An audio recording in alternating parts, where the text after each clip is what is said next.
오늘 아침 뉴스 연구소.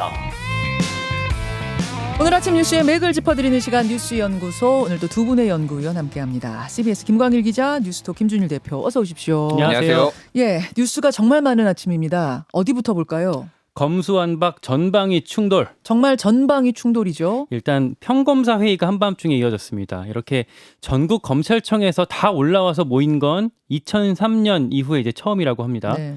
서울중앙지검에서 어젯밤 7시부터 이제 회의가 시작됐는데 조금 전인 새벽 5시쯤에 끝났습니다. 5시요. 네. 예. 장장 10시간 동안 난상 토론이 벌어졌다고 하는데요.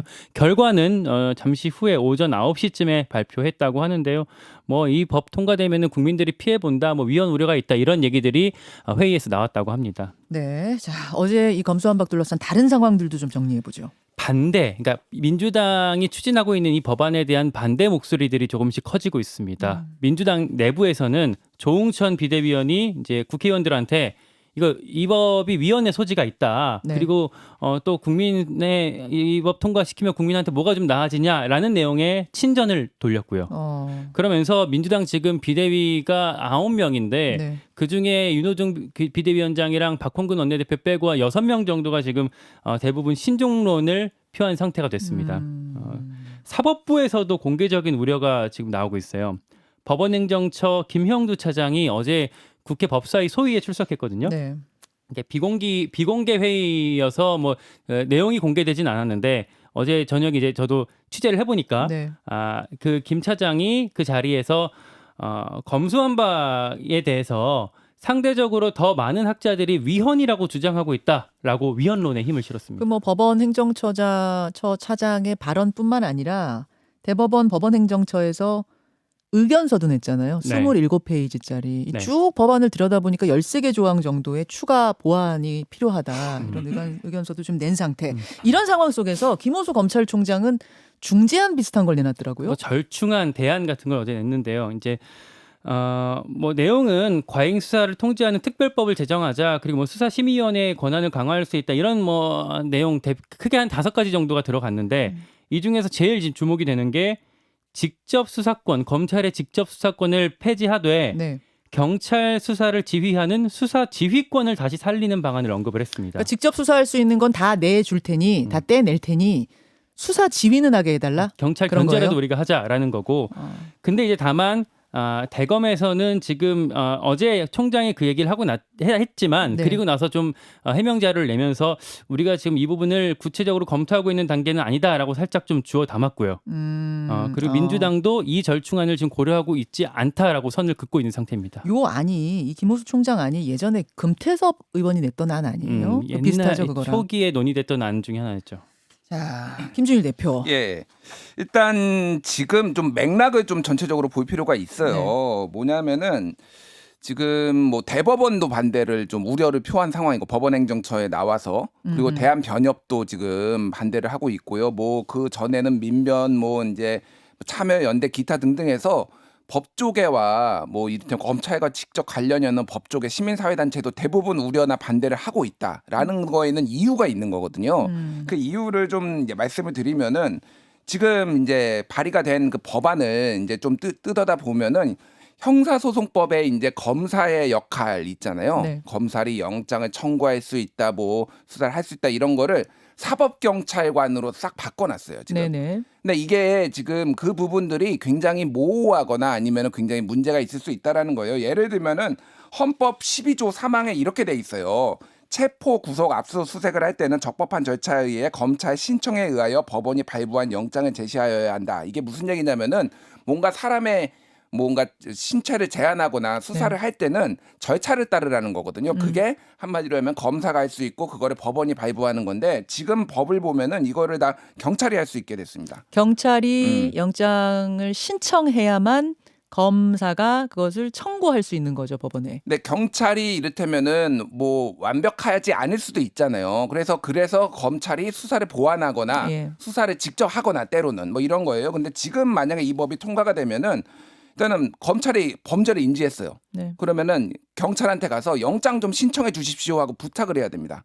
검사가 영장은 보통 자기가 하는 게 아니라 그리고 만약에 뭐 문제가 있어 경찰이 누군가를 뭐 불법 체포를 했어요. 네. 그러면은 지금은 검사가 석방을 명령을 하거든요. 예. 석방하십시오. 근데 자 석방해 주세요라고 경찰한테 얘기를 하고 경찰이 안 들으면 어떻게 할 방법이 없어요. 그러니까 석방을 신청해 주세요라고 해야 된다는 거죠. 예예 하자고 모든 요청을 해야 신청이 되는 있어야 거야. 그러니까 예. 뭐 그런 식으로 이를테면은 모든 거를 이제 그러니까 수사권에 대해서 좀 이제 사람들하고 이 민주당이 생각하는 혼선이 있어요. 일반적으로 수사권이라고 사람들이 생각하는 거는 검찰의 수사권은 검사가 사람 불러가지고 인지수사 해가지고 막 대대적으로 하는 거잖아요. 근데 민주당이 지금 법안을 발의한 내용은 광의의 모든 수사, 이를테면 영장을 뭐 청구한다든지 수사 지휘를 포함해서 모든 거를 다 기능을 없애고 경찰이 가져오면은 도장만 찍어서 넘겨주는 정도의 수준으로 이제 검사의 권한을 제한을 한 거예요. 그럼 여기에 대해서는 경찰을 어떻게 견제하느냐가 그래서 계속 나오는 거예요. 그러니까. 그 27페이지 법원이 낸 이거는 경찰도 아니고 검찰도 아니고 법원이 낸 27페이지 의견서입니다. 그걸 보면 핵심은 그거예요. 경찰이 비대해진 것을 권력을 어떻게 견제할 거냐 그게 핵심인 것 같더라고. 한마디로 얘기하면 부실 수사하거나 과잉 수사하면 그거 어떻게 막을 건가? 그렇게 해서 사건이 덮이면 그때는 어떻게 할 건가? 거기에 대한 대안을 가지고 와라. 이게 이제 법원행정처 얘기 같더라고요. 그래서 조금만 말씀을 드리면은 문재인 정부 초기에 이제 검찰 개혁을 얘기를 하면서 여러 가지 안들이 나왔잖아요. 그 중에서 하나가 검찰의 수사 기능을 사실상 다 폐지하고 그리고 수사지휘권을 매우 강하게 두는 방안이 하나가 있었고 또 하나는 수사지휘권을 이제 거의 약 놓고 그 대신 검찰이 6대 범죄 수사만 남기는 건데 이게 후자가 됐잖아요. 네네. 이게 경찰도 그걸 원하는 수사지휘권 검찰한테 좀 받지 않겠다 그래서 1차 수사 종결권을 경찰이 가져갔는데 만약에 이렇게 될 경우에는 검경 수사권 조정을 다시 해. 이 법을 통과시킬 경우에는 대부분의 법조 얘기들은 그러면은 검찰이 경찰은 통제할 수 있게 해야 된다라는 게 김호수 검찰총장의 어제 발언이었는데 대검에서 그거는 공식은 아니다 이렇게 부인을 또 하게 된 거죠. 예. 자, 이제 대법원이 의견서 내고 김호수 검찰총장이 대안, 그러니까 중재안 같은 거 하나 내고가 어제 새로운 상황입니다, 여러분. 거기다가 김광일 기자, 예. 그 무슨 양양자 의원의 문건 하나가 밤에 보도가 됐어요. 이건 뭡니까? 예, 뭐 보도가 됐나요? 어제 사실 정치권에 좀 이게 돌았던 문건이 있었는데 양양자 의원이 이제 지금 법사위에 들어가 있잖아요. 무소속 의원인데 네. 양양자 의원이 뭐 고심 끝에 좀 고심이 들어가 있는 문장으로 어떤 이 법안을 조금 더 우리가 수기해야 된다라는 내용이 담겨 양양자 의원 발에 글이 돌았어요. 양양자 의원이 그러니까 이 법안을 좀 더 논의해야 된다라고 쓴 글이 돌았는데 그 글도 뭐 이렇게 누가 받아 쓴 뭐 이른바 지라시 형태가 있는 거고 제대로 입장문처럼 나오는 게 있을 텐데 지금 동건 어떤 거예요? 그러니까 돌았던 건 이제 어떤 조금 입장문 형태로 길게 썼던 이제 그 글이 돌았는데 이거는 이제 지금 화면에 나오고 있죠. 네. 길게 썼던 이렇게 돌았어요. 예. 글이 돌았는데 제가 어제 좀 양양자 의원 이제 측에 확인을 해보니 이건 이제 본인들이 쓴 문건은 아니고 그냥 이렇게 누가 좀 조작한 것 같다라고 얘기는 하더라고요. 근데 밑에 2022년 4월 19일 양향자 이렇게 했는데 누가 이걸 조작했다 그러면 범죄 아닙니까? 그렇죠. 뭐 조작하기 되게 쉽지 않아 보이는데 이게 왜 주목이 되냐면 사실 양양자 의원은 법사위에 지금 무소속 의원으로 들어가 있고 네.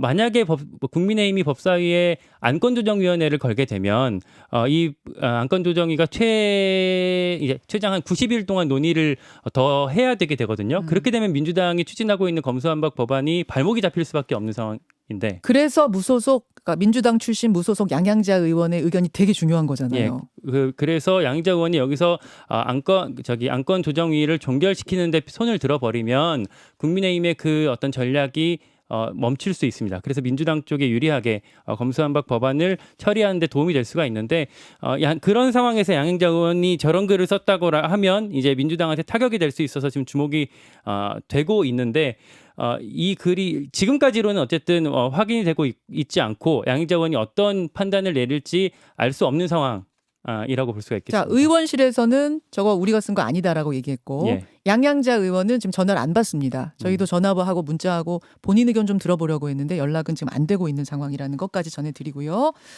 자, 그런 상황에서 김광일 기자, 예.